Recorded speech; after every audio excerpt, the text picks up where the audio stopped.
সুপ্রিয় একাদশ শ্রেণীর শিক্ষার্থীবৃন্দ, আশা করি তোমরা সবাই ভালো আছো এবং সুস্থ আছো। আজকের রসায়ন অনলাইন ক্লাসে স্বাগতম জানাচ্ছি। আমি রিপন চন্দ্র সরকার, সিনিয়র প্রভাষক, রসায়ন বিভাগ, মালয়েশিয়ান কলেজ, উত্তরা, ঢাকা। রসায়ন দ্বিতীয় পত্রের তৃতীয় অধ্যায় পরিমাণগত রসায়নের গুরুত্বপূর্ণ অংশ জারণ বিজারণ অংশ নিয়ে আজকে আমরা আলোচনা করব। এরপর যে আমরা শিখব জারণ কি, বিজারণ কি, জারক কি, বিজারক কি, জারণ সংখ্যা ও যোজনী বলতে কি বোঝায় এবং এদের পার্থক্য, এবং সর্বশেষ আমরা শিখব কিভাবে জারণ বিজারণ বিক্রিয়ার আয়ন ইলেকট্রন পদ্ধতিতে সমতা করতে হয়। তাহলে আমরা মূল আলোচনায় ফিরে আসি। প্রিয় শিক্ষার্থীবৃন্দ, প্রথমে আমরা জেনে নেই জারণ ও বিজারণ বলতে কি বোঝায়। পুরাতন মতবাদে যে রাসায়নিক বিক্রিয়ায় অক্সিজেন বা অক্সিজেনের ন্যায় তড়িৎ ঋণাত্মক পরমাণুর সংযোজন ঘটে অথবা হাইড্রোজেন বা হাইড্রোজেনের ন্যায় তড়িৎ ধনাত্মক পরমাণুর অপসারণ ঘটে তাকে জারণ বা জারণ বিক্রিয়া বলা হয়। আবার যে রাসায়নিক বিক্রিয়ায় হাইড্রোজেন বা হাইড্রোজেনের ন্যায় তড়িৎ ধনাত্মক পরমাণুর সংযোজন অথবা অক্সিজেন বা অক্সিজেনের ন্যায় তড়িৎ ঋণাত্মক পরমাণুর অপসারণ ঘটে তাকে বিজারণ বা বিজারণ বিক্রিয়া বলা হয়। দুটি সংজ্ঞাই পুরাতন মতবাদে, কিন্তু বর্তমানে আধুনিক মতবাদ বা ইলেকট্রনীয় মতবাদ প্রচলিত। ইলেকট্রনীয় মতবাদে জারণ বিজারণের সংজ্ঞা দেওয়া হয়েছে ইলেকট্রনের আদান প্রদানের উপর ভিত্তি করে। তো জারণ বলতে কি বোঝায় ইলেকট্রনীয় মতবাদে আমরা একটু দেখে নিই। জারণ যে রাসায়নিক বিক্রিয়ায় কোনো বিক্রিয়ক পরমাণু বা আয়ন ইলেকট্রন ত্যাগ করে তাকে জারণ বা জারণ বিক্রিয়া বলা হয়। জারণ শব্দটির সাথে সারণ বা ত্যাগ শব্দটি সম্পর্কিত। তাহলে যে রাসায়নিক বিক্রিয়ায় ইলেকট্রনের ত্যাগ ঘটে তাকে জারণ বলা হয়। আমরা দেখতে পাচ্ছি আয়রন পরমাণু দুটি ইলেকট্রন ত্যাগ করে আয়রন 2+ আয়নে পরিণত হয়েছে। আয়রন 2+ আয়ন একটি ইলেকট্রন ত্যাগ করে আয়রন 3+ আয়নে পরিণত হয়েছে। আবার ক্লোরাইড আয়ন ইলেকট্রন ত্যাগ করে ক্লোরিন পরমাণুতে পরিণত হয়েছে। তার মানে জারণ বিক্রিয়ায় ধনাত্মক জারণ মান বৃদ্ধি পায় বা ঋণাত্মক জারণ মান হ্রাস পায়। এখন দেখো বিজারণ বলতে কি বোঝায়। বিজারণ জারণ প্রক্রিয়ার ঠিক উল্টো প্রক্রিয়া। যে রাসায়নিক বিক্রিয়ায় কোনো বিক্রিয়ক পরমাণু বা আয়ন ইলেকট্রন গ্রহণ করে তাকে বিজারণ বা বিজারণ বিক্রিয়া বলা হয়। বিজারণ বিক্রিয়ায় ইলেকট্রন গৃহীত হয়। আমরা দেখতে পাচ্ছি আয়রন 2+ দুইটা ইলেকট্রন গ্রহণ করেছে, দুটি ইলেকট্রন গ্রহণ করে আয়রন পরমাণুতে পরিণত হয়েছে। আবার ক্লোরিন পরমাণু একটি ইলেকট্রন গ্রহণ করে ক্লোরাইড আয়নে পরিণত হয়েছে। বিজারণ বিক্রিয়ায় ধনাত্মক জারণ মান হ্রাস পায় এবং ঋণাত্মক জারণ মান বৃদ্ধি পায়। তো আমরা জারণ বিজারণ বলতে কি বোঝায় আশা করি বিষয়টি স্পষ্ট করে বুঝতে পেরেছি। জারণ বিজারণ যুগপৎ ঘটে, বিষয়টি আমরা ব্যাখ্যা করতে চেষ্টা করছি। জারণ বিক্রিয়ায় ইলেকট্রনের ত্যাগ ঘটে, বিজারণ বিক্রিয়ায় ইলেকট্রন গৃহীত হয়। জারণ বিক্রিয়ায় যে ইলেকট্রনের ত্যাগ ঘটে মূলত বিজারণ বিক্রিয়ায় সেই ইলেকট্রনই গৃহীত হয়। অর্থাৎ বিক্রিয়া পাত্রে যখন কোনো পদার্থ ইলেকট্রন ত্যাগ করে জারণ যখন ঘটে তখন সেই ইলেকট্রন গ্রহণ করার জন্য পাত্রে অবশ্যই কোনো পদার্থকে উপস্থিত থাকতে হয়, অর্থাৎ ইলেকট্রন গৃহীত হয়। অর্থাৎ জারণ ঘটলেই বিজারণ ঘটতে হবে। জারণে যে ইলেকট্রন ত্যাগ হয় বিজারণে সেই ইলেকট্রন গৃহীত হয়। সুতরাং আমরা বলতে পারি জারণ বিজারণ যুগপৎ ঘটে। এখানে সোডিয়াম পরমাণু দুটি ইলেকট্রন ত্যাগ করেছে আর দুটি ক্লোরিন পরমাণু দুটি ইলেকট্রন গ্রহণ করে ক্লোরাইডে পরিণত হয়েছে। এর ফলে সোডিয়াম ক্লোরাইড যৌগটি গঠিত হয়েছে। অর্থাৎ জারণ বিজারণ যুগপৎ সংঘটিত হয়েছে। এবার দেখো জারক বিজারক বলতে কি বুঝবো। ইলেকট্রনীয় মতবাদে জারক বলতে বুঝি আমরা, জারক শব্দের অর্থটা দেখো কি। জারক মানে অন্যকে জারিত করবে, অন্যকে জারিত করবে এবং নিজে বিজারিত হবে। তাহলে আমরা বলতে চাই যে সকল পদার্থ ইলেকট্রন গ্রহণ করে অন্য পদার্থকে জারিত করে নিজে বিজারিত হয় তাদেরকে জারক বলা হয়। সাধারণত অধাতুগুলো জারক, ক্লোরিন, ব্রোমিন, আয়োডিন, এছাড়াও potassium permanganate, potassium dichromate, hydrogen peroxide, এই যৌগগুলো জারক হিসেবে কাজ করে। এছাড়াও জারক আছে স্টেরাস ক্লোরাইড যৌগে টিনের জারণ মান +2, এখানে +4, আর এখানে ক্লোরিনের জারণ মান 0, সেই ইলেকট্রন গ্রহণ করে ক্লোরাইড হয়েছে, তার মানে সেই ইলেকট্রন গ্রহণ করে অন্যকে জারিত করেছে কিন্তু নিজে বিজারিত হয়েছে, তাই এটা একটি জারক। আশা করি জারক বলতে কি বোঝায় বুঝতে পেরেছ। আবার দেখো বিজারক বলতে কি বুঝবো। বিজারক শব্দটি শুনলেই বোঝা যায় যে অন্যকে বিজারিত করে এবং নিজে জারিত হয়। তখন যে সকল পদার্থ ইলেকট্রন ত্যাগ করে অন্য পদার্থকে বিজারিত করে কিন্তু নিজে জারিত হয় তাদেরকে বলবো আমরা বিজারক। সাধারণত ধাতুগুলো বিজারক, সোডিয়াম, ম্যাগনেসিয়াম, অ্যালুমিনিয়াম, জিঙ্ক, এগুলো বিজারক। এছাড়াও হাইড্রোজেন সালফাইড, সোডিয়াম থায়োসালফেট, এরকম আরো বেশ কিছু যৌগ আছে যারা বিজারক হিসেবে কাজ করে।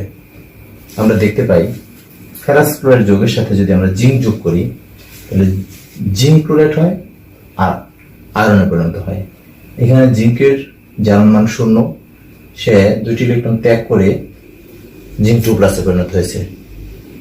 সে নিজে ইলেকট্রন ত্যাগ করে অন্যকে বিজারিত করেছে, নিজে জারিত হয়েছে, তাই সে একটি বিজারক। কিছু কিছু পদার্থ জারক এবং বিজারক উভয় হিসেবে আচরণ করতে পারে। Fe2+, Sn2+, Pb2+, এরকম কিছু আয়ন যারা ইলেকট্রন ত্যাগ এবং গ্রহণ দুটি কাজই করার ক্ষমতা রাখে, তাই এরা কখনো জারক কখনো বিজারক হিসেবে আচরণ করতে পারে। Fe2+ জারক ও বিজারক হিসেবে ক্রিয়া করে। এর প্রমাণ আমরা দেখাচ্ছি। দেখো, ফেরাস ক্লোরাইড যৌগে আয়রনের জারণ মান 2+। এটি ক্লোরিনের সাথে বিক্রিয়ার সময় ইলেকট্রন ত্যাগ করে Fe3+ পরিণত হয়েছে। যেহেতু ইলেকট্রন ত্যাগ করেছে তাই এটি বিজারক হিসেবে এখানে কাজ করেছে। আবার ফেরাস ক্লোরাইড যখন জিঙ্কের সাথে বিক্রিয়া করেছে তখন ফেরাস আয়নটি ইলেকট্রন গ্রহণ করে 2টি ইলেকট্রন গ্রহণ করে আয়রন পরমাণুতে পরিণত হয়েছে। যেহেতু সে ইলেকট্রন গ্রহণ করেছে তাই সে জারক হিসেবে আচরণ করেছে। তাই ফেরাস আয়নটি জারক ও বিজারক। প্রিয় শিক্ষার্থীবৃন্দ, এখন আমরা জারণ সংখ্যা ও যোজনীর সংজ্ঞা ও পার্থক্য একই সাথে শিখে ফেলবো। প্রথমে আসো, জারণ সংখ্যা বলতে কি বোঝায়।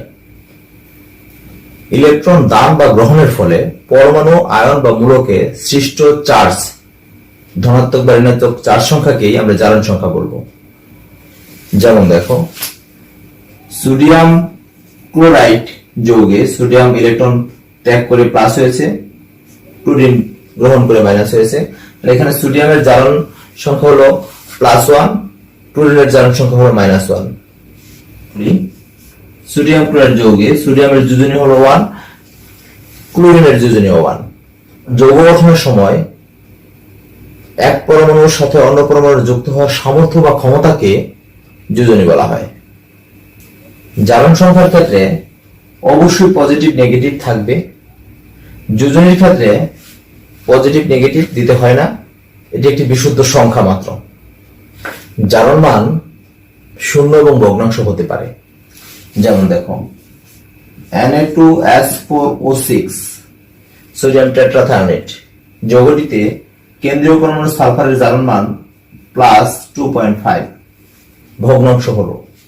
আবার নিকেল টেট্রাকার্বনের যে যৌগটা, এখানে নিকেলের জারণ মান 0, কার্বনের গুলো লিগ্যান্ড হিসেবে যুক্ত হয়েছে, নিকেলের জারণ মান 0।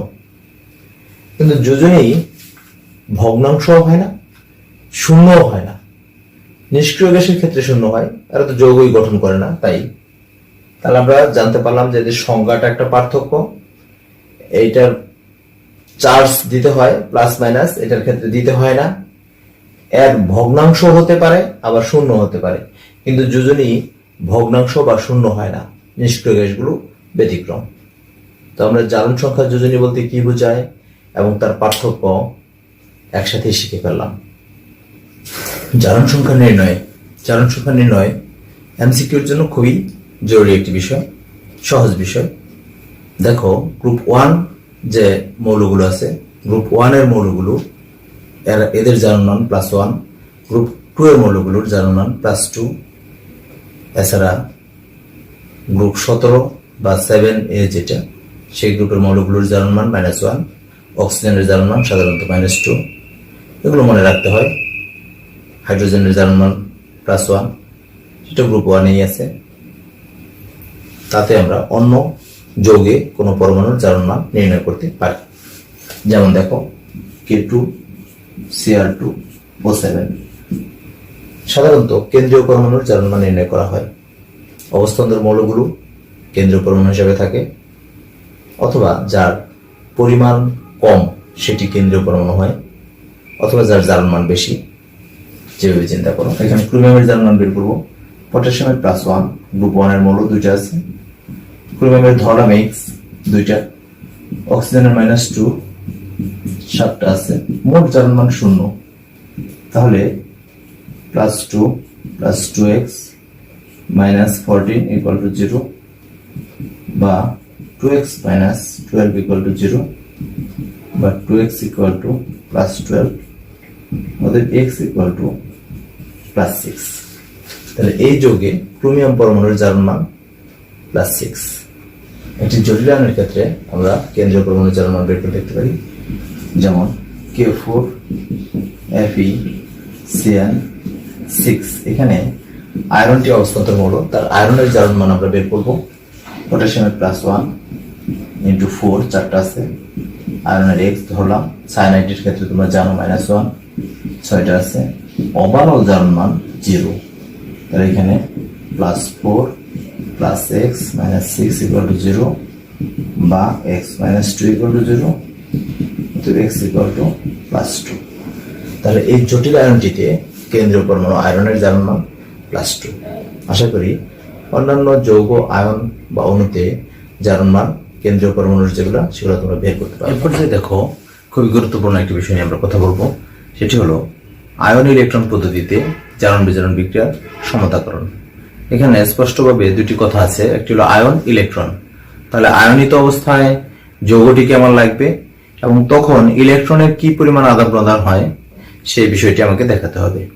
তাহলে আমরা প্রথমে দেখি একটি বিক্রিয়া আমাদের এখানে দেওয়া আছে। দেখো ফেরাস সালফেট পটাশিয়াম ডাইক্রোমেটের সাথে বিক্রিয়া করেছে সালফিউরিক অ্যাসিডের উপস্থিতিতে। সালফিউরিক অ্যাসিড অম্লীয় মাধ্যম তৈরির কাজে ব্যবহৃত হয়েছে। তো এই ফেরাস সালফেট যৌগটি কিভাবে বিয়োজিত হয়? ফেরাস সালফেট বিয়োজিত হয়ে তৈরি হয় Fe2+ আর SO4 2-। এই Fe2+ এখানে বিজারক হিসেবে ক্রিয়া করে। আবার পটাশিয়াম ডাইক্রোমেট বিয়োজিত হয়ে কি হয় দেখো, এটা বিয়োজিত হয় পটাশিয়াম প্লাস 2টা আর Cr2O7 2- ডাইক্রোমেট আয়ন। মূলত এটা জারক হিসেবে কাজ করে।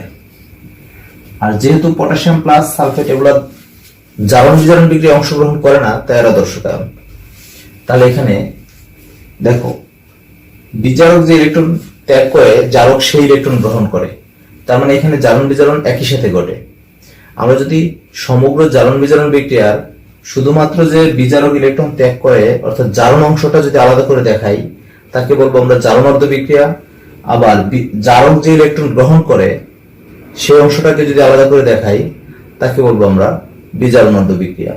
তাহলে প্রথমে আসল জারণ অর্ধ বিক্রিয়ায়, জারণ অর্ধ বিক্রিয়া এখানে কি হচ্ছে দেখো, এখানে ফেরাস Fe2+ একটা ইলেকট্রন ত্যাগ করে ফেরিকে পরিণত হয় Fe3+ এর।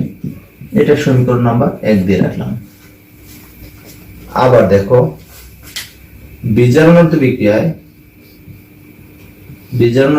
কি হচ্ছে, এই ইলেকট্রনটাই যেটা ত্যাগ হলো গৃহীত হচ্ছে। ওকে, আচ্ছা, এখানে জারকটা গ্রহণ করবে Cr2O7 2-। এখানে দেখো ক্রোমিয়ামের জারণ মান কত? জারণ মান আমরা বের করতে পারি ক্রোমিয়ামের x × 2 আর অক্সিজেনের -2 × 7 = -2। তাহলে 7 × 14 থেকে যদি 2 বাদ দিই +12, 2 দিয়ে ভাগ করলে x = +6 হয়। ক্রোমিয়ামের জারণ মান এখানে +6। এইভাবেও বের করতে পারো অক্সিজেনের 7 × 14, তা থেকে 2 বাদ দিলে 12 হলো, সেটা দুইটা ক্রোমিয়ামের জন্য, তাহলে একটা ক্রোমিয়ামের জন্য +6।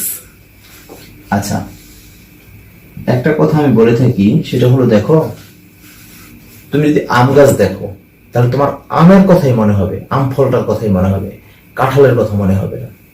যদি কাঁঠাল গাছ দেখো তাহলে কাঁঠালের কথাই মনে হবে, আমের কথা মনে হবে না।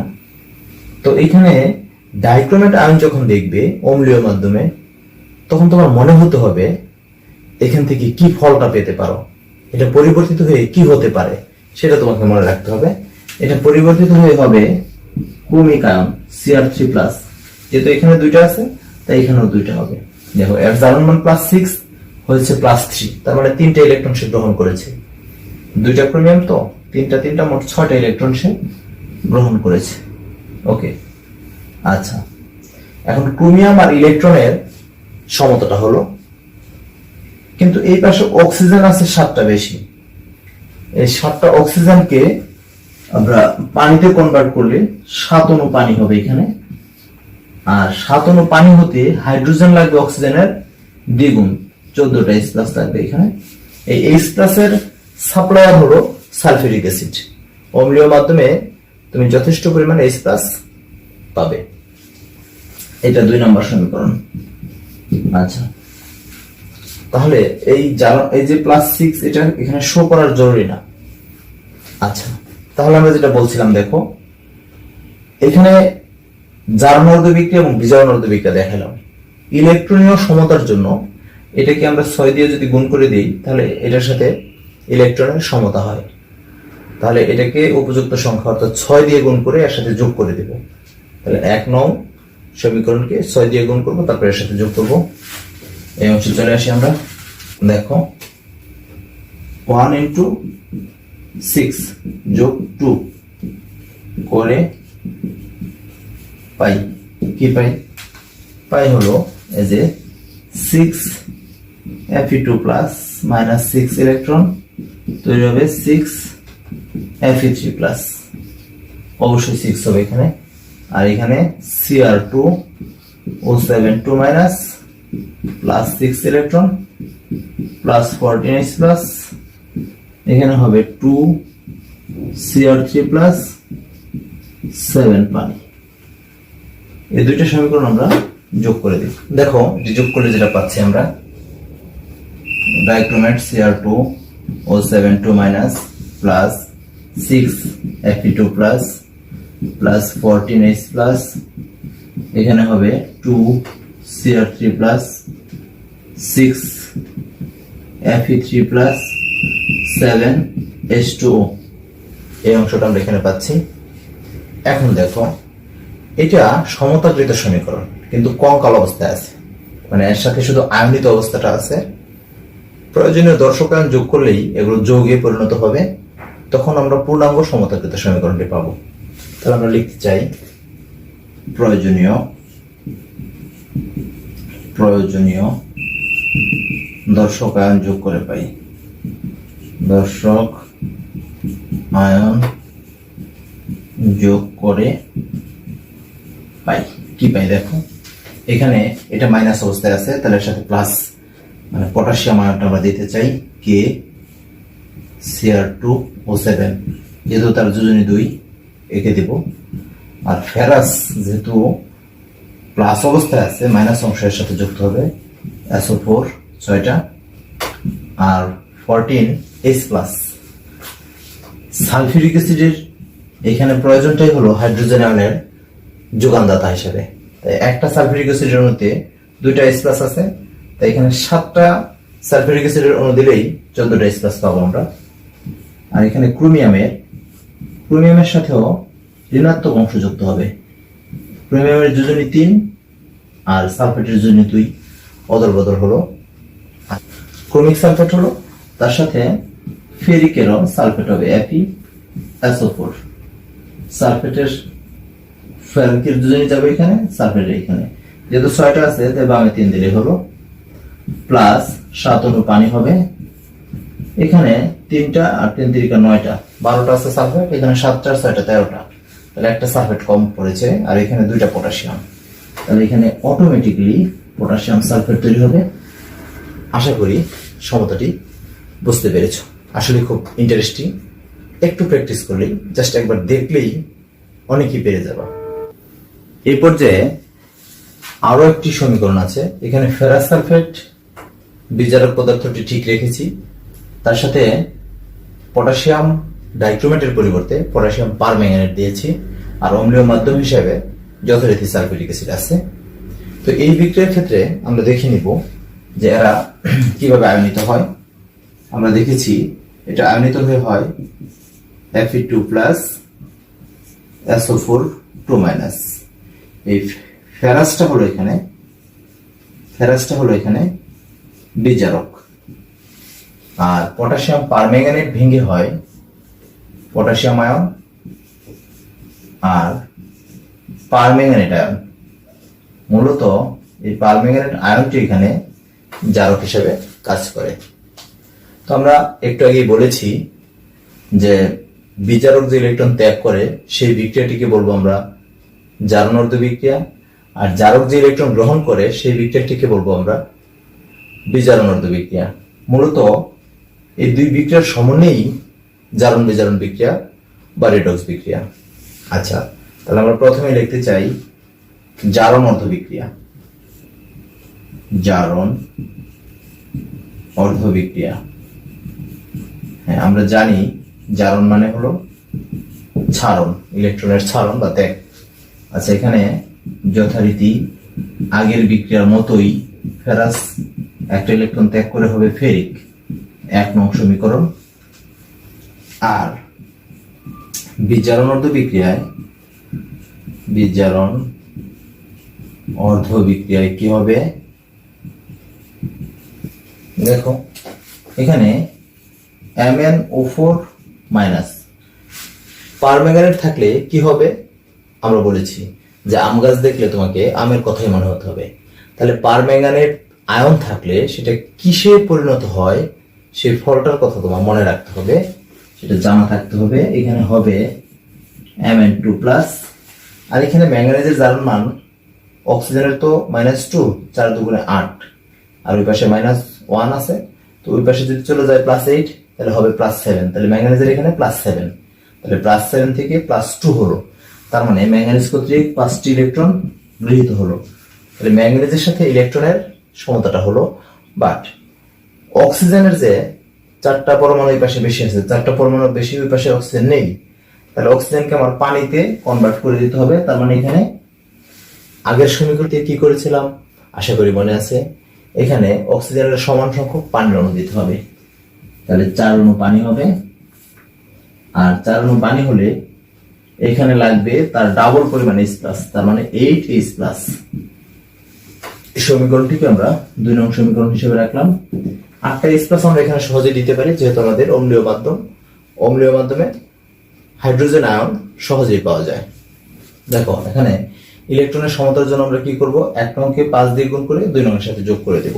তাহলে আমরা করতে চাই 1 গুণন 5 2 যোগ 2 করে পাই কি পাই দেখো, এখানে 5 Fe2+ -5 ইলেকট্রন 5 Fe3+, আর এখানে হবে MnO4- plus 5 electron plus 8H+,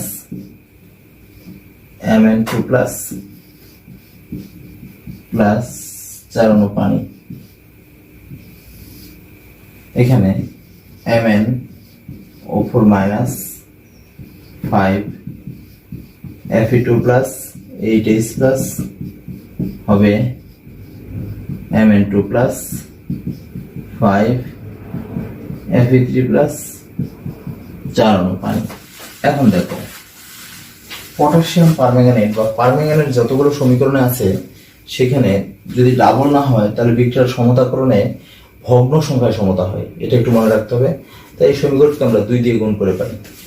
তাহলে এটার সমীকরণ নাম্বার দিলাম আমরা ধরো 3, তাহলে 3 গুণন 2 করে পাই কি পাই 2 MnO4 minus 10 Fe2 plus 16H plus এখানে তৈরি হবে 2 Mn2 প্লাস 10 Fe3 প্লাস 8 পানি। এখন এটা একটা সমতাকৃত সমীকরণ কিন্তু কঙ্কাল অবস্থায়। একে যদি আমরা যৌগ অবস্থায় নিতে চাই তাহলে আমরা কি করব, প্রয়োজনীয় দর্শকায়ন যোগ করে দেব। তাহলে প্রয়োজনীয় দর্শক আয়ন যোগ করে পাই কি পাই দেখো 2, এই যে এটা তো মাইনাস তার সাথে প্লাস অবস্থায় হবে কে MnO4 প্লাস, এটা তো প্লাস তার সাথে মাইনাস অংশ যাবে 10 FeSO4 প্লাস সালফিউরিক অ্যাসিড থেকে H প্লাস আসবে, একটার মধ্যে 2টা করে H আছে H প্লাস, তার জন্য 8টা হলেই হবে। এখানে Mn এর সাথে যাবে SO4, যেহেতু 2 আছে তাই 2 দিলাম। আর এখানে ফেরিকের সাথেও যাবে SO4, ফেরিকের যোজনী 3 সালফেটের 2, এখানে 10টা মেলানোর জন্য 5 দিতে হবে, 8 অণু পানি। এখানে দেখো সালফেট হলো 3 × 4 = 15 আর 2 17টা, এখানে হলো 8টা আর 10টা 18টা, তার একটা সালফেট কম আছে, 2টা পটাশিয়াম কম আছে, তাই অটো পটাশিয়াম সালফেট তৈরি হবে। আশা করি বিক্রিয়ার সমতাকরণটি বুঝতে পেরেছ। দুইটি সমতাকরণই যথেষ্ট ইম্পর্টেন্ট। সমতাকরণ দুটি SW খাতায় ভালো করে লিখে স্যারদের SW গ্রুপে পাঠিয়ে দিবে আর প্র্যাকটিস করবে। ভালো থাকবে, আশা করি উপকৃত হয়েছ। দেখা হবে পরে কোনো ক্লাসে।